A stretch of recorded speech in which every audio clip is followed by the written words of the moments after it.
crates here. These were just put in this last year. My parents are constantly always like taking some out and then replacing with new ones because we have to adapt to what the customers like. We've grown some apples that like just would not sell because the customers didn't know what they were. And that's a lot of what we're doing is in the grocery store you only see like 6 or 7 types of apples.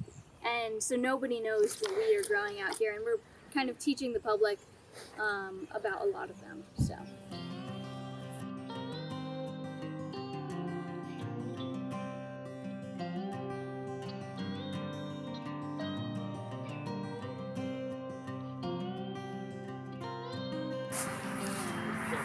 So this is a really good example of what happens when you don't prune properly or you don't knock off enough flowers in the flowering stage. And you can see that the tree is literally being weighed down by the copious amount of apples. And so even though in your brain it might sound like, okay, great, we want as many apples as we can grow, it doesn't always work out that way because we just are weighted down by so much that this branch could snap at any minute. And that happens with our peach trees, it happens with apple trees, pear trees. So you kind of just want it to genuinely let go of some of it because otherwise your tree will like actually break. And yeah, this actually used to be a greenhouse, and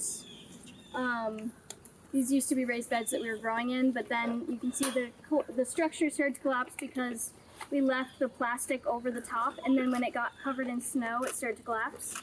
And so that was not good. And then we attached a little house for them in the back so they have coverage. But yeah, these guys love attention and food, as you can see with Sophie here.